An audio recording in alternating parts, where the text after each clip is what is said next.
je sentis la balle me traverser la poitrine comme un baiser glacial de la mort, le sang chaud coulant sur ma chemise blanche amidonnée, et le rire de mon père résonnant dans la salle de bal de l'Élysée, un éclat moqueur qui me poursuivait même dans l'abîme. Puis, le néant m'engloutit, un vide absolu où les regrets se muent en chaîne, et je revis en un éclair toutes les trahisons, celle de Claire, ma fiancée aux lèvres empoisonnées, celle de mon frère cadet, ambitieux comme un serpent, et celle de papa, le général, qui m'avait sacrifié pour son ascension fulgurante au sommet de l'état-major français. Mais le destin, ce farceur cruel, me cracha à la figure une seconde chance, j'ouvris les yeux dans mon corps d'il y a 10 ans, le cœur battant à Paris sous la pluie d'automne 2015, prêt à réécrire l'histoire avec le sang des miens. Les rues de Paris en 2015 étaient un labyrinthe de lumières floues et d'ombres traîtresses, où les klaxons des Renault et les murmures des terrasses de café masquaient les complots qui se nouaient dans les salons feutrés du pouvoir. J'étais là, colonel Adrien Hay, 30 ans à peine, fraîchement promu après une opération en Centrafrique qui avait fait les gros titres. Le héros de Bangui, titrait Le Monde. Mais je savais, dans cette vie volée, que ce titre n'était qu'un voile sur la pourriture qui rongeait ma famille. Mon père, le général en riait déjà de mes illusions, dans son bureau de l'hôtel des Invalides, entouré de médailles ternies et de portraits jaunis de nos ancêtres militaires. Adrien, mon fils, tu joues aux soldats, mais le vrai champ de bataille est ici, à Paris, avec les généraux et les politiciens, m'avait-il dit un jour, ses yeux bleus pétillants de mépris déguisés en conseil paternel. Je clignais des yeux dans le miroir de ma chambre d'hôtel rue de Rivoli, mon reflet me renvoyant un visage encore intact, sans les cicatrices de la trahison future. Mes mains tremblaient légèrement, je serrais les poings pour chasser le fantôme de la douleur. La veille au nom, dans ma vie précédente j'avais été assassiné lors d'une réception à l'Élysée, une balle tirée par un tireur embusqué que mon propre frère, Lucien, avait engagé pour effacer nos dettes familiales et s'emparer de mon héritage. Et Claire ? Ma Claire, avec ses cheveux châtains cascadant comme une cascade empoisonnée, avait été l'appât, elle m'avait séduit, m'avait murmuré des promesses d'amour éternel tout en transmettant mes secrets militaires à Lucien pour un chèque de l'étranger. Père savait tout, il avait ri, oui, ri quand on avait retrouvé mon corps, feignant les larmes devant les caméras de TF1. Cette fois, je ne serai pas l'agneau. J'attrapai mon téléphone, un vieux Nokia indestructible, reliquat de ma jeunesse militaire, et composai le numéro de Claire. Allô, mon amour ? C'est Adrien. Dîner ce soir au Fouquet's ? Ma voix était suave, comme un vin de Bordeaux millésimé, mais mon cœur bouillonnait de venin. Elle accepta, bien sûr, dans cette timeline, elle était encore l'étudiante en journalisme ambitieuse que j'avais rencontrée à la Sorbonne, pas encore la veuve calculatrice qu'elle deviendrait. Le Fouquet's bruissait de Parisiens élégants, sous les lumières tamisées des Champs-Élysées. Claire arriva en robe rouge sang, ses lèvres peintes d'un sourire qui, dans ma mémoire, cachait des crocs. Nous commandâmes du foie gras et du champagne Dom Pérignon, et tandis qu'elle babillait sur ses rêves de scoop au Figaro, je l'observais comme un chasseur son gibier. Tu sais, Claire, j'ai un secret à te confier, dis-je en versant le vin, mes yeux plongeant dans les siens. Mon père prépare une opération sensible en Syrie. Des drones, des agents doubles. Mais chut, c'est entre nous. C'était un mensonge, bien sûr, en 2015, rien de tel n'existait encore dans les plans de l'armée française. Mais je voulais tester sa loyauté, voir s'il a pas mordé déjà. Ses pupilles se dilatèrent imperceptiblement, un éclat cupide que je reconnus de ma mort. Oh, Adrien, tu me fais confiance ? C'est si excitant.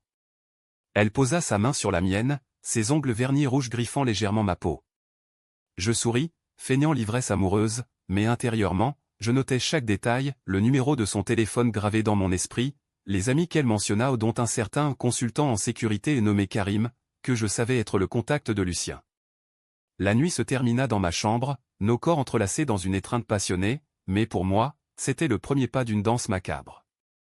Tandis qu'elle dormait, nue sous les draps de soie, je fouillais son sac, un carnet avec des notes codées, des numéros étrangers.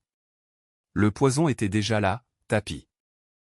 Le lendemain, je me rendis à l'hôtel des Invalides, l'air automnal piquant mes joues comme des aiguilles de rappel.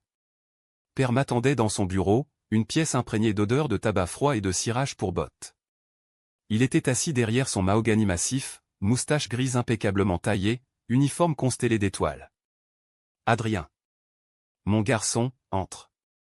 J'ai entendu pour ta promotion. Bangui, hein ? Les médias te dorlotent. Son rire était un aboiement sec, comme celui d'un chien de garde trop sûr de lui. Je m'assis, croisant les jambes avec une nonchalance calculée. Père, j'ai besoin de conseils. Lucien est agité. Il parle d'investissements risqués, de dette familiale. Son visage se crispa un instant, un tic que je connaissais bien, le masque du patriarche glissant. Lucien? Bah, il est jeune, impulsif. Comme toi à son âge. Mais souviens-toi, fils, dans cette famille, on protège les siens. Toujours. Ces mots sonnaient creux, écho de la nuit où il avait validé le contrat d'assassinat, dans ma vie passée. Je hochai la tête, feignant la gratitude filiale. Bien sûr, père. D'ailleurs, Claire et moi. On pense au mariage. Elle est parfaite. Il rit de nouveau, plus fort cette fois. La petite journaliste? Attention, Adrien, les femmes comme elle aiment les secrets plus que les hommes. Prophétique, n'est-ce pas? Mais ce rire, ce mépris voilé, alluma en moi une flamme noire. Bientôt, général, tu riras jaune. Les jours suivants furent un tourbillon de préparation. Je contactai discrètement mes alliés fidèles de l'armée, le capitaine Moreau, un breton trapu au cœur d'or, qui avait pleuré à mes funérailles dans l'autre vie. Colonel, vous avez l'air différent. Plus dur. Je lui souris. La guerre change un homme, Moreau. J'ai besoin de toi pour surveiller quelqu'un. Ensemble, nous mîmes en place une toile d'araignée, des traces numériques sur Claire, des filatures sur Lucien, qui squattait encore un appartement minable près de Bastille, rêvant de grandeur. Mon frère cadet, avec ses yeux verts hérités de mère et son sourire de renard, était le pivot de la trahison. Dans ma mémoire, c'était lui qui avait vendu mes plans d'opération en Libye à des intermédiaires russes, pour rembourser nos dettes de jeu accumulées par père lui-même. Un soir, je le confrontai dans un bar enfumé du Marais, où l'odeur de bière et de hashish se mêlait au rire forcé des hipsters. Lucien, frangin. Ça fait un bail. Il sursauta, son verre de pastis tremblant. Adrien? Putain, t'es rentré de Bangui? T'as l'air d'un fantôme. Ironie du sort. Nous trinquâmes, et je laissai couler des informations anodines, des rumeurs sur des fonds militaires détournés, des contrats juteux en Afrique. Ses oreilles se dressèrent comme celles d'un lièvre affamé. T'as du concret? Parce que, tu sais, la famille a des emmerdes financières. Je feignis l'hésitation, puis, peut-être. Mais c'est risqué. Père serait furieux. Il rit, un gloussement nerveux. Père? Il s'en fout, tant qu'on gagne. Allez, dis-moi. La graine était plantée. Tandis que la nuit parisienne nous enveloppait de son manteau de vice, je sentais le nœud se resserrer. Mais la vengeance, cette amante jalouse, exigeait patience. Et du sang. Les semaines s'écoulèrent comme un vin aigre, chaque gorgée empoisonnée par l'attente. Paris, cette belle indifférente, continuait son ballet, les touristes affluaient autour de la tour Eiffel, les grèves paralysaient le métro, et dans les coulisses du pouvoir, les généraux comme mon père ourdissaient des alliances fragiles avec les énarques de Bercy. J'avais repris mon poste au 2e régiment de parachutistes, à Calvi en Corse pour les apparences, mais je navettais constamment vers la capitale, prétextant des briefings confidentiels. En réalité, je tissais ma toile, fil par fil, avec la précision d'un sniper. Claire devint mon ombre complice. Nos rendez-vous se multiplièrent, dîner au Tour d'Argent avec vue sur Notre-Dame, promenade le long de la Seine où elle glissait ses questions comme des couteaux dans du beurre. Adrien, raconte-moi plus sur ces drones en Syrie. C'est pour un article, tu sais, rien d'officiel. Je riais, l'embrassant dans le cou pour masquer mon dégoût. Ma chérie, c'est classifié. Mais imagine, des machines volantes qui décident de la vie ou la mort, sans un cri. Ses yeux brillaient, non d'amour, mais d'ambition vorace. Un soir, après l'amour dans son appartement haussmannien du 7e arrondissement, je l'entendis murmurer au téléphone, dans la salle de bain, « Oui, Karim, il a mordu. Rendez-vous demain à Pigalle. » Mon cœur, ce traître ressuscité, se serra. Pigalle, le quartier des putains et des trafiquants en parfait pour un échange sordide. Avec Moreau, nous tendîmes l'oreille. Un micro discret dans son sac à main, activé par un signal GPS. Le lendemain, caché dans une camionnette banalisée près du Moulin Rouge, nous écoutâmes. Voici les schémas, Karim. Adrien est naïf, il me fait confiance. Pour Lucien, dis-lui que c'est du lourd, potentiellement des millions si on vend aux Russes. La voix de Claire, suave et traîtresse, me frappa comme une seconde balle. Moreau jura en breton, merde, colonel, c'est une salope. Je hochai la tête, les mâchoires serrées. Pas encore, Moreau. Laisse-la creuser son trou. Lucien, de son côté, mordait à l'hameçon avec une avidité juvénile. Il m'invita à une soirée entre frères dans son taudis de Bastille, un loft reconverti en repère de jeux et de rêves brisés. L'endroit puait la clope et le désespoir, posters déchirés de footballeurs, bouteilles vides de Jack Daniel's, et un ordinateur portable bourré de virus. Adrien, écoute, j'ai un plan. Ces fonds militaires que tu as mentionnés. On pourrait les détourner. Juste un peu, pour rembourser les dettes de père. Il boit trop, tu sais, depuis la mort de maman. Je feignis la surprise, posant une main fraternelle sur son épaule maigre. Lucien, c'est de la haute trahison. Mais. Prouve-moi que t'es sérieux. Contacte ton ami et consultant. Dis-lui que j'ai des docs. Ses yeux s'illuminèrent, ce traître en herbe. Le lendemain, il m'envoya un mail codé, RDV fixé. Hôtel Meurice, suite 312. Sois discret. Le Meurice, palace haussmannien où les espions et les amants adultères se croisent. J'y allais seul, micro-cravate activée, enregistrant tout. Dans la suite, un homme trapu au accent slave vivant, le consultant russe attendait, entouré de bouteilles de vodka et de dossiers jaunis. Lucien était là, nerveux, tripotant sa cravate bon marché. Colonel est, enchanté. Votre frère m'a parlé d'eux. Opportunité. Je souris, serrant sa main moite. Les drones, les plans libyens. Tout est à vendre, pour le bon prix. La conversation dura 1 heure, un balai de mensonges où je lâchais des leurres, des chiffres bidons, des dates fictives. Yvan notait frénétiquement, Lucien suait à grosses gouttes. On signe quand, demanda mon frère, la voix tremblante d'excitation. Bientôt. Mais père doit être au courant. Ou pas? Ils rirent, un duo pathétique. En sortant, je sentis le poids de la vengeance s'alourdir. Père, le marionnettiste, tirait encore les ficelles dans l'ombre. Il fallait le confronter, mais pas encore. Pas avant d'avoir assez de preuves pour le noyer. De retour à Paris, une lettre anonyme glissa sous ma porte, attention, les fantômes ne reviennent pas. Mon sang se glaça. Qui savait? Claire? Lucien? Ou père, flairant le vent tourné? Je brûlai la lettre dans l'évier, les flammes dansant comme des démons rieurs. La nuit, les cauchemars me hantaient, ma mort revisitée, le rire de père amplifié par les échos de l'Élysée. Mais au matin, je me levai, enfilai mon uniforme, et appelai Claire.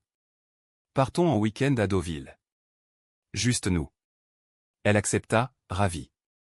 Deauville, la station balnéaire normande, avec ses casinos et ses secrets enfouis sous le sable. Là-bas, je la confronterai ou la briserai. Le train TGV filait à travers la campagne française, champs de blé et de vignes se succédant comme des souvenirs flous. Claire s'endormit sur mon épaule, son parfum de jasmin me rappelant nos premiers baisers vrais, avant la corruption. À Deauville, l'hôtel Normandie nous accueillit avec son architecture belle époque, vague de l'Atlantique grondant au loin. Le soir, au casino, elle misa gros, riant aux éclats quand la roulette tourna en sa faveur. La chance, Adrien. C'est comme l'amour. Je l'observais, notant comment ses yeux s'attardaient sur les jetons, sur l'argent. Et si on perdait tout, demandai-je, ma voix basse. Elle haussa les épaules. Alors on recommence. Avec tes secrets, on ne perd jamais. Cette nuit-là, dans la suite face à la mer, je la plaquai contre le mur, mes lèvres sur les siennes dans un baiser violent, presque punitif. Claire, jure-moi fidélité. Jurez sur ton âme. Elle rit, essoufflée. Toujours, mon colonel. Menteuse. Au petit matin, tandis qu'elle dormait, je piratai son téléphone, un logiciel simple, appris en opération spéciale. Des messages à Karim, il soupçonne rien. Prochain drop, plan réel cette fois. Assez. J'appelai Moreau, prépare l'arrestation. Mais pas elle. Pas encore.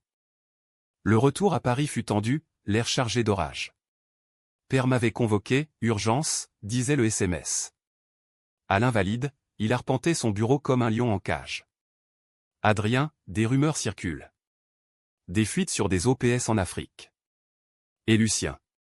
Il est impliqué? Ses yeux me transperçaient, cherchant la faiblesse. Je soutins son regard, le mien durci par la mort. Père, et si c'était plus profond? Et si la famille pourrissait de l'intérieur? Il s'arrêta net, son visage virant au gris. Qu'est-ce que tu insinues, fils? Je souris, froidement. Rien. Juste un pressentiment. En sortant, je laissai tomber une clé USB sur son bureau des épreuves falsifiées, semant le doute. Le piège se refermait. Mais la vengeance a son prix. Cette nuit, seul dans mon appartement, un verre de cognac à la main, je repensais à ma mort, la balle, le rire, le vide. Étais-je un monstre pour orchestrer cela? Claire m'avait aimé, un temps. Lucien était mon sang. Père, un héros déchu. Non. Ils avaient choisi. Moi, je choisissais la justice ou ce que j'en faisais. L'hiver 2015 s'abattit sur Paris comme une malédiction, la neige fondue transformant les boulevards en miroirs glissants de trahison potentielle. Les attentats de novembre avaient secoué la ville au Bataclan, le Stade de France et l'état d'urgence muselaient les rues, mais pas les complots intimes. Moi, colonel et ressuscité, je naviguais ces eaux troubles avec la froideur d'un sous-marin en plongée. Mes preuves s'accumulaient, enregistrements de Claire avec Karim, mailles de Lucien à Yvan, et maintenant, des traces bancaires reliant Père à des comptes offshore au Caïman. Il avait financé les dettes de Lucien avec des fonds au noir de l'armée, détournés de missions humanitaires en Mali. Le général est, pilier de la République, un voleur en uniforme. Délicieux. Je décidai de frapper Claire en premier non par cruauté, mais par nécessité. Elle était le maillon faible, l'appât qui attirait les requins. Un après-midi gris, je l'invitai à un pique-nique absurde au bois de Boulogne, prétextant une surprise romantique. Les feuilles mortes craquaient sous nos pas, l'air chargé d'humidité et de secrets. Adrien, c'est fou. Un pique-nique en hiver? Elle rit, ajustant son écharpe Hermès cadeau mien, ironie. Nous nous assîmes sur une couverture, panier débordant de fromage et de baguettes. Claire, j'ai quelque chose à te montrer. Je sortis mon téléphone, lançant l'audio, sa voix, claire comme un glas, négociant mes secrets. Son visage se décomposa, le rouge de ses joues virant au cendré. Adrien. Ce n'est pas ce que tu crois. C'était pour un article, pour nous protéger. Elle se jeta à mes genoux, larmes aux yeux, mains suppliantes. Dans ma vie passée, j'aurais pardonné l'amour aveugle, le pardon des fous. Mais maintenant? Je la repoussai doucement, ma voix un murmure de glace. Protéger qui, Claire? Toi? Lucien?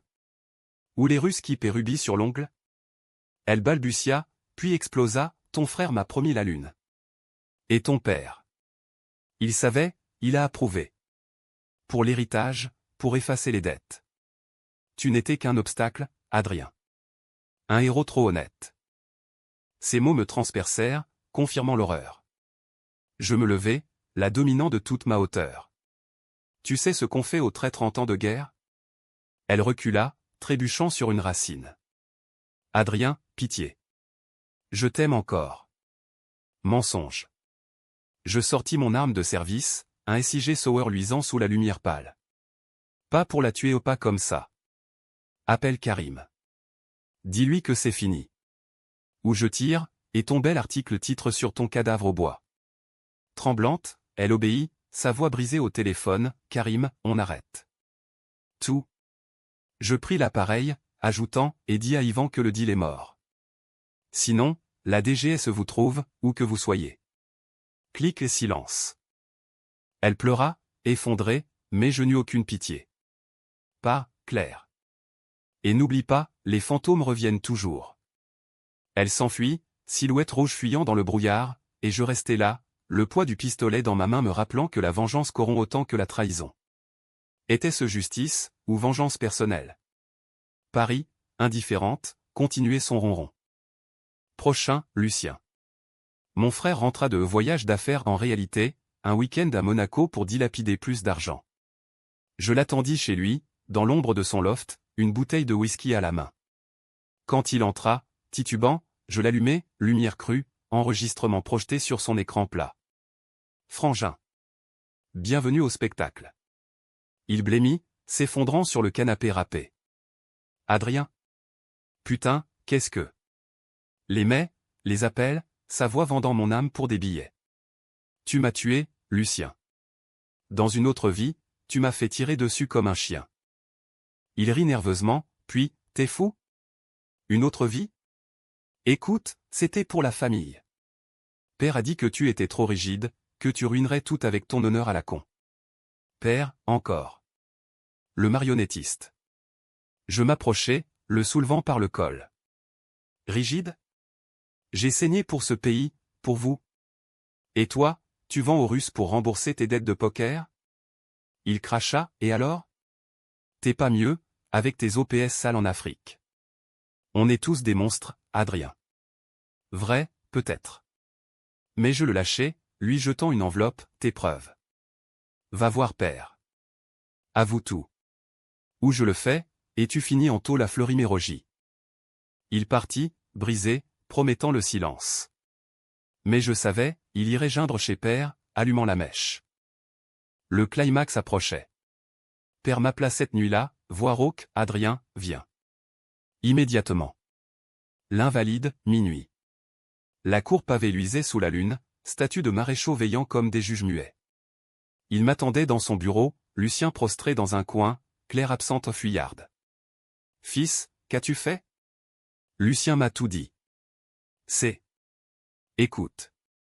C'est de la diffamation. Son ton, paternaliste, me hérissa. Je sortis la clé USB, la branchant à son ordinateur. Fichier, transfert bancaire, tout. Diffamation? Regarde, général. Tes comptes. Tes ordres à Lucien pour me neutraliser et si je devenais un problème. Son visage se tordit, un mélange de rage et de peur. Pour la famille, Adrien. Les dettes de ta mère, les miennes. J'ai tout sacrifié. Toi, avec ton idéalisme, tu aurais tout perdu. Lucien pleurnicha, père a raison. On voulait te protéger. Je ris, un rire qui fit écho à celui de ma mort. Protéger? En me vendant? En me tuant? Ils sursautèrent. Te tue. Quoi? Père balbutia. Le moment de vérité. Dans une autre vie, oui. Une balle à l'Élysée. Votre œuvre. Folie, pour eux. Mais pour moi, réalité. La confrontation dura des heures, cris étouffés, accusations volantes. Père implora, Adrien, on peut réparer. J'ai des contacts au Quai d'Orsay. Oublie ça. Décision controversée, le tuer? Non, trop facile. Au lieu, je choisis le scandale. Non, père. Tu vas confesser. Demain, conférence de presse. Où ces fichiers atterrissent chez Mediapart. Il s'effondra, vieil homme brisé. Lucien hurla, traître. Tu détruis la famille. Ironie. Mais le twist guettait. Tandis que l'aube pointait, un appel, l'amiral Dupont, supérieur de père. Urgence. Réunion Élysée. Opération anti-Daesh.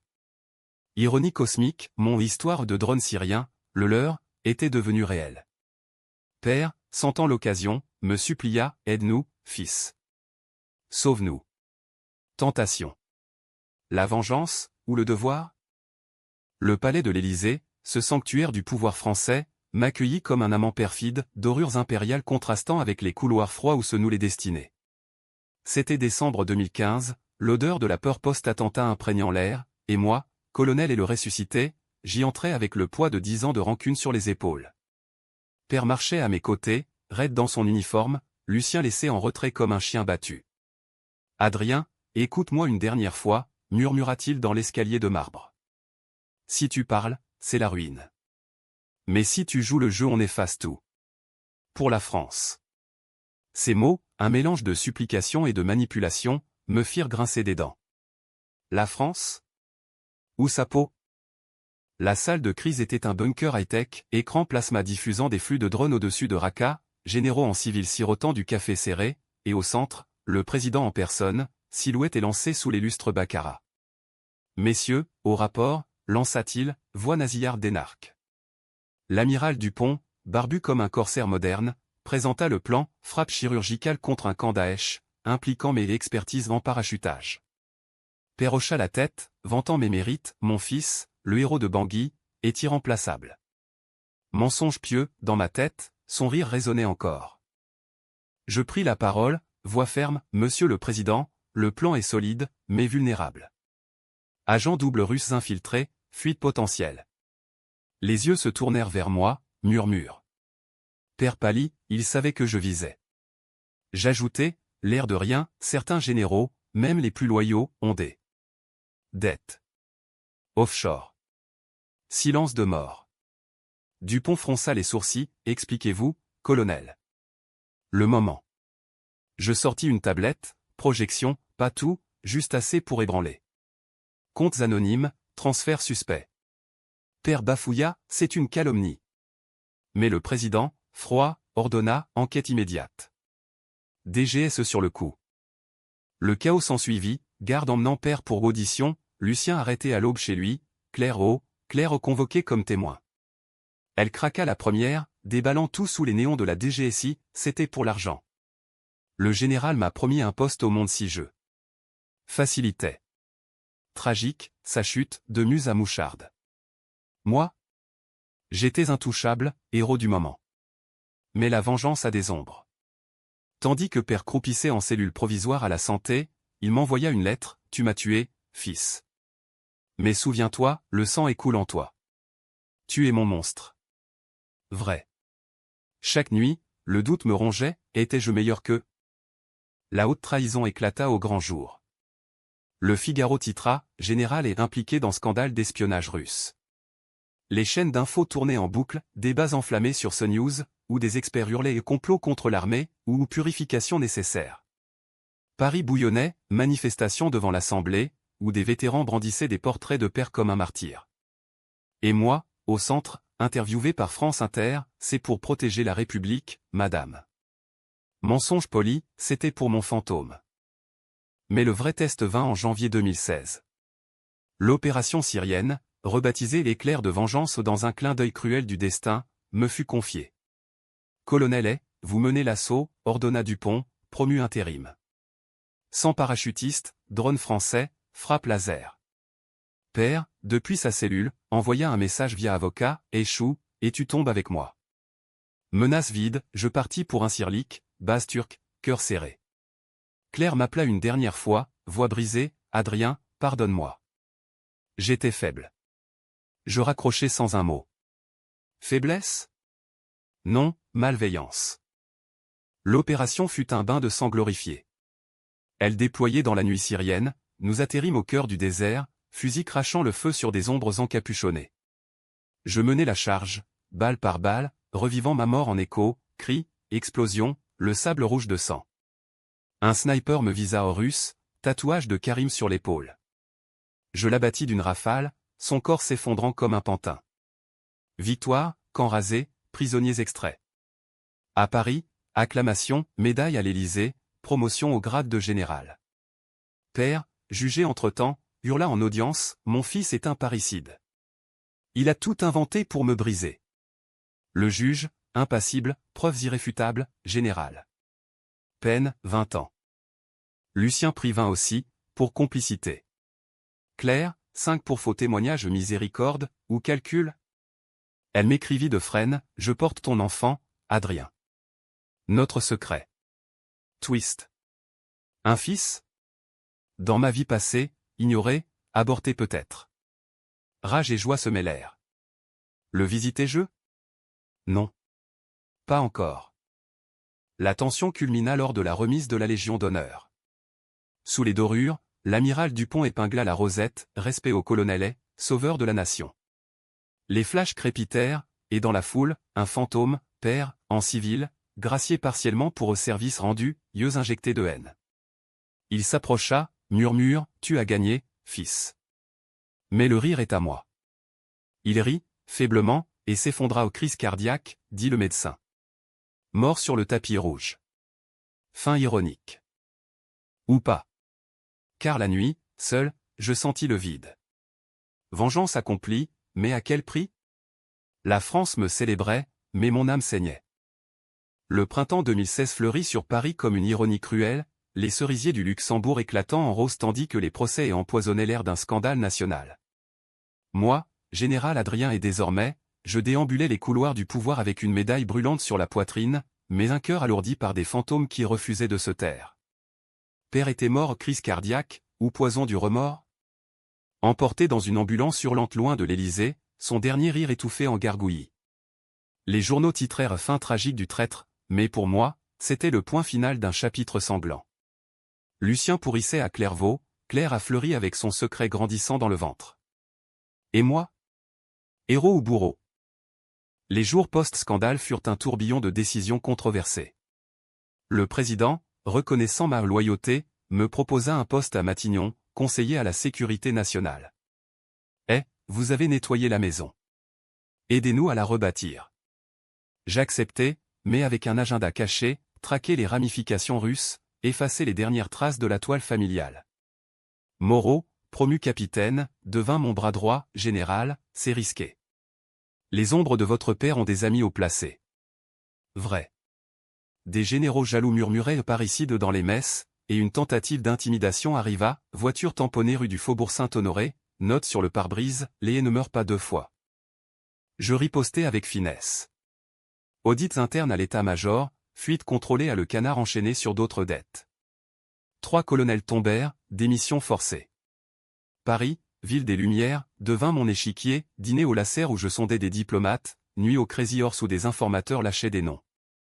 Claire naquit un fils, prénommé Adrien Junior par ironie du sort. Elle m'écrivit, viens le voir. Il a tes yeux. Je vins, une fois, derrière les barreaux, un bébé aux joues roses, innocent dans ce nid de vipères. Claire, il vivra libre. Pas comme nous. Elle pleura, et toi? Es-tu libre, mon fantôme? Question qui me hanta. Le twist final surgit en été, lors d'une opération en Libye où écho de mes leurs passés. Daesh ressurgissait, et mes drones, ironie, menaient l'assaut. Mais au cœur du désert, un traître, Ivan, le russe, infiltré dans nos rangs via un contact. Français. Pas père, non. Moi. Dans ma paranoïa post-ressuscitation, j'avais semé des fausses pistes qui, rebondissant, avaient créé un vrai complot. Un officier subalterne, corrompu par mes épreuves falsifiées, vendait aux Russes pour se venger de mon ascension. Capture, interrogatoire, général vous nous avez tous piégés. Vos mensonges ont tout déclenché. Révélation brutale, ma vengeance avait enfanté un monstre plus grand. Pas BKCH, mais cycle. Je couvris l'affaire, exécutant l'officier en opération secrète décision controversée, meurtre d'État. Le président ferma les yeux, pour la République, Mais intérieurement, je saignais. Retour à Paris, je démissionnai, prétextant fatigue. Général se retire pour raisons personnelles, titre à Libération. Vrai, pour racheter un domaine en Provence, vigne et silence. Claire sortit après 3 ans, amnistiée pour coopération. Elle vint me voir, notre fils à la main, grand de 5 ans. Adrien, recommençons. Pour lui. Ses yeux, autrefois venimeux, imploraient sincèrement. Lucien, libéré sur parole, écrivit, Frangin, pardon. Père avait raison, on est maudit. Je l'ai pardonné, non par faiblesse, mais par fatigue. La vengeance? Un vin amer, bu jusqu'à la lie. Aujourd'hui, 2025, je marche les vignes sous le soleil provençal, fils courant devant, Claire à mes côtés ou épouse légitime, rédimée. Lucien gère le domaine, ombre repassée. Et père? Son fantôme rit parfois dans le vent, mais je ris plus fort. J'ai gagné, non par destruction, mais par reconstruction. La France oublia le scandale, moi, je l'ai transformé en leçon. Trincy n'est pas pour haïr, mais pour revivre. Et dans cette vie, j'ai choisi la lumière. Mais au fond, dans les nuits étoilées, je me demande, et si c'était une autre boucle? Un rire lointain, naval, respect au colonel. Ou au général. Ou au père.